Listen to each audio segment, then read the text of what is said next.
the femoral area, they will put an access, temporary access, and you will get emergency dialysis, and you will continue using that access. You have peritoneal dialysis, that is another option, whereby they use the abdomen, Mm-hmm. and they will insert a tension catheter in the peritoneal cavity in your abdomen, and you will receive dialysis. That dialysis, relatives and patients will get training for 2 weeks, and Mm-hmm.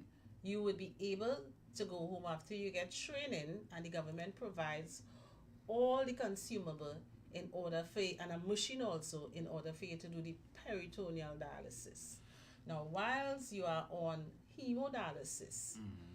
there's an option of, you could, the third option, you could, once you are stable, other organs are functioning properly, Mm-hmm. you could, the other option is for transplant. Some people opt for a transplant. Okay. Okay, and for the hemodialysis, remember I spoke earlier about the temporary access in where you receive the dialysis via either side of the neck, the subclavian, or the femoral vein. In the interim, the doctor works you up in order for you to get a fistula. So let's say you're a right-hander. Let Mm-hmm. me see. A fistula is you're joining an artery and a vein in your arms, Mm-hmm. and they will join it, and in 6 to 8 weeks time it will mature.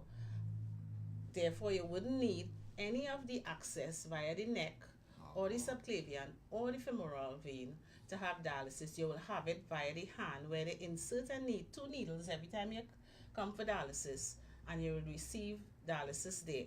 On the completion of dialysis, once you remove the both needles from your hand, Mm-hmm. and it stop bleeding in 5 minutes. Sometimes some people only stop in 5 minutes. Mm-hmm. You put a plaster on. By the next day, you take off the plaster and you go about your Normal life. normal activities of daily living. Jonathan has one. Perhaps he could explain also on Right. it. Right. Before Jonathan, before you explain that, nurse, was it you spoke about the different, let's if I can call it therapy. What's the difference in terms of the treatment, the different treatment you spoke of? Well, with the hemodialysis, you use a machine whereby if you come for dialysis the first time, Mm-hmm. you will get, anybody comes for dialysis the first time, you'll get dialysis for 2 hours. Once you tolerate the dialysis for 2 hours, you didn't have any problems, the next time you come back, you will have dialysis for 3 hours. And after that, thereafter, once you tolerate the 3 hours, from then on, you will continue to have dialysis twice a week for 3.5 hours. Now, some people like the polycystic patients, those who have polycystic kidneys, that is also a cause of renal failure, and the lupus. Some of them, they may still have residual functioning of their kidneys. So giving them 3.5 hours, sometimes they may not be able to tolerate it because their kidneys still have some level of functioning. And while we are on that, the polycystic patients, they are also ideal for renal transplant also. Mm.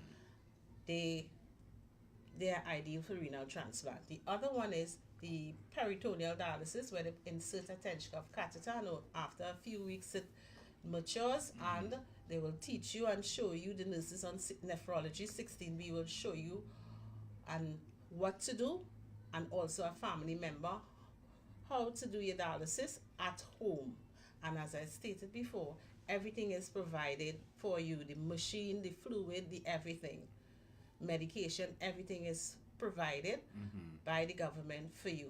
Some people, when they hear renal failure, Hmm. I mean, I am not in their position, Yeah. but it seems as if all is lost. Now, you, as the nurse and the doctor, you have to go in counseling mode, encouraging the patient. And it's not only the patient alone you have to encourage, you have to encourage the patient's significant other. The patient son might be the caregiver, the patient daughter might be the caregiver Mm-hmm. who has to take care of them. So you have to counsel them However, when you are diagnosed with renal failure, the doctor gives you referral to social worker. They think you're not adapting well or adjusting well to your new diagnosis. They may refer you to see the psych doctor, and it's not that you are, as colloquial language they would say, mad, but they will refer you to that, and that person will show you how to cope with your mental health, your new diagnosis. They give you referral to dietitian also. Dietitian plays a big part. Like, remember the last time I was here, the dietitian was here. Yeah. She gave all the information as it